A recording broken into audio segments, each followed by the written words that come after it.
I am hovering over this raging ocean. Waves, mountains of them, churning and turning, tearing the whole ocean apart, threatens to crush me into pieces.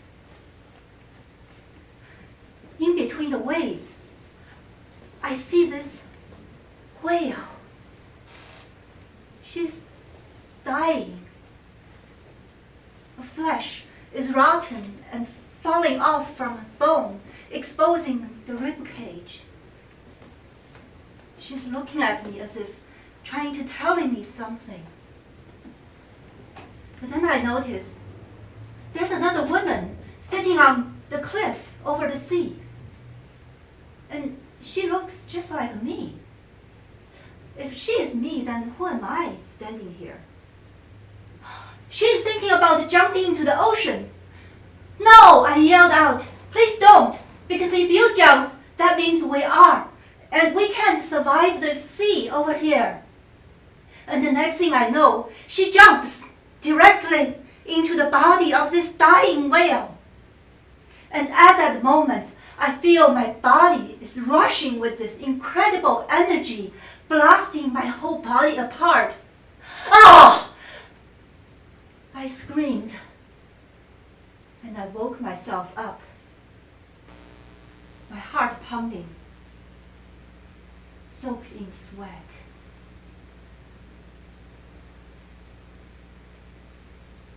In our dream world, ocean is the symbol of this vast collective unconsciousness. And whale, this magnificent, beautiful, intelligent beings, symbolized wisdom of our planet. The dying whale in my dream represents a book of such wisdom from my native culture. I Ching, also known as the Book of Cheng, is the ancient China divination system. It has the 64 hexagrams. This is a picture of one hexagram. Each hexagram has 6 of these lines, either solid or broken, and they represent the feminine or masculine, yin and yang, energies that weave through each moment of our life.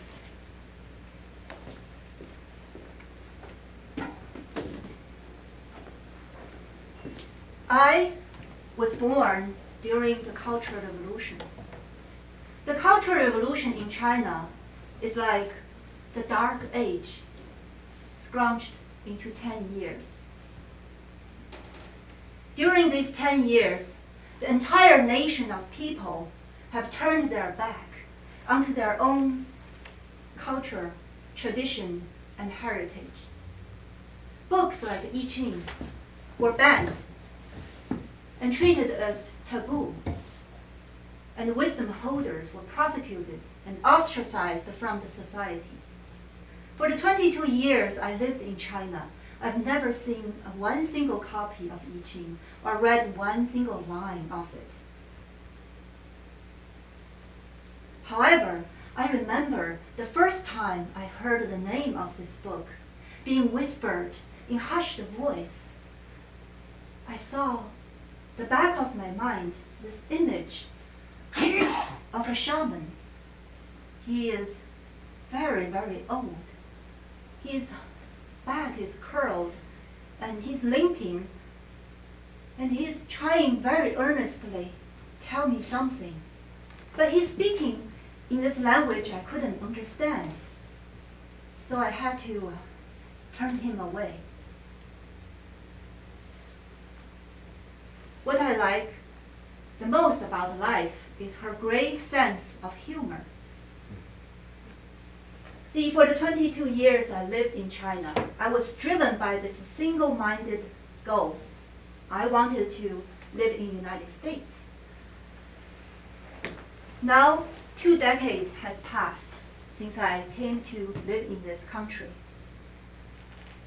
The path under my feet kept unfolding and winding, and I kept following this path, and I kept following, and I find that it's leading me to the route that I have left behind. For the first part of 10 years I lived in this country, I had a very comfortable and stable life. I was a biologist working for a pharmaceutical company. 6 years ago, a perfect storm has swept through my life and torn everything apart. During this transition, I have decided to leave my old job and follow the footsteps of my grandparents to become a healer of Chinese medicine. It was during that time I finally encountered I Ching, this legendary book. As I was leafing through the pages and reading these lines, that old shaman came through and started talking to me again. And this time, he looked a bit angry and frustrated. He said to me, "These texts, these words, they have been repeated exactly the same for 2,000 darn years. What kind of book of change is it if it doesn't change itself?" Now, you people, words, they're supposed to help you to understand your own truth.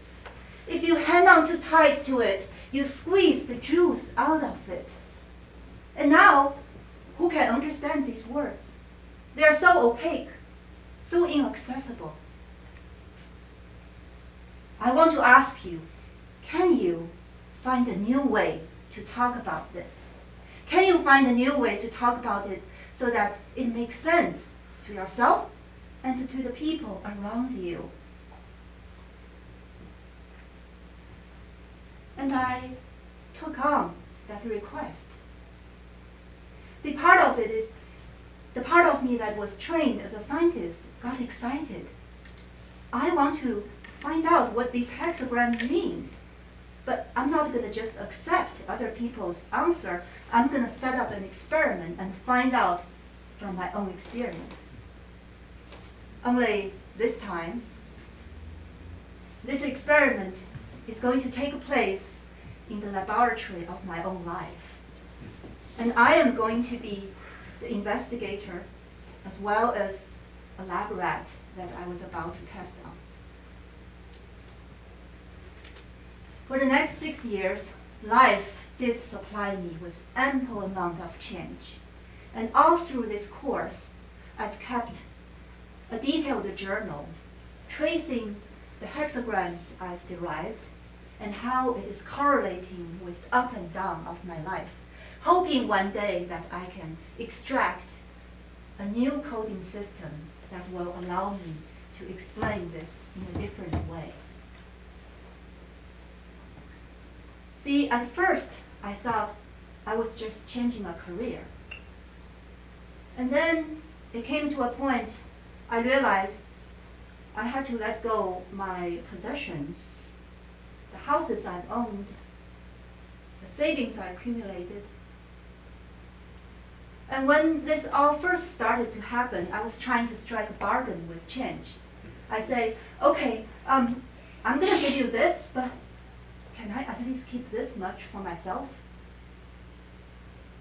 You want this too? And poof, there it goes. And little did I know, things haven't even got real yet. Change came around and asked me to look at the hard-earned identity I had, my place in the society, my way of being, my way of acting, my way of thinking.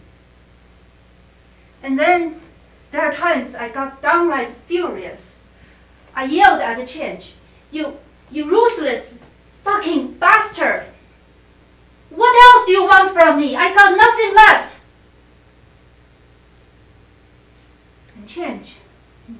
just like a nimble kung fu master.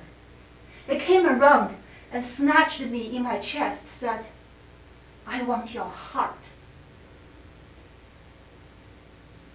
Relationships. I realized I had to examine all the relationships around me and make those hard choices of let go those that did not fit.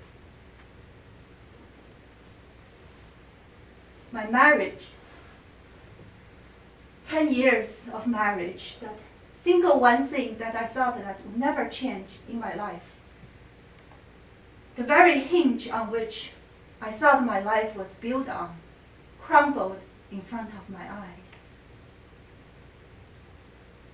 As if that was not enough, at my darkest and loneliest time, 2 women who were like a mother and a mentor in my life died, one after another, within a year.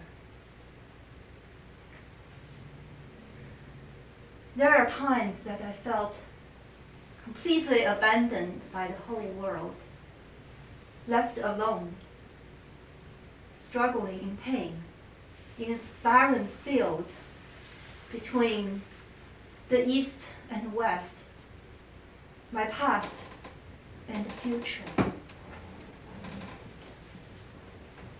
It was in this thick, suffocating layer of desperation I finally got it.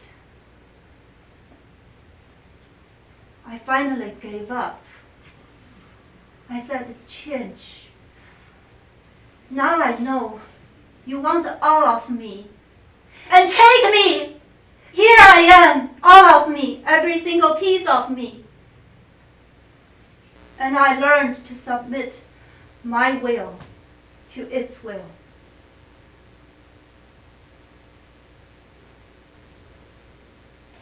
It's in doing so, slowly and slowly, I started to sense this bigger presence in my life, much larger than myself, is filling up my being. She is very gentle, very loving, very maternal. She's powerful, but in a very subtle way. It was as if the spirit of that dying whale is coming in and wants to live through me. And then, one day, it came that flash of insight in which I saw this beautiful, elegant, simple coding system that will allow me to explain the hexagrams as a whole system to any people that I meet. And it's taking my life to a direction that I would have never imagined, even in my wildest dream.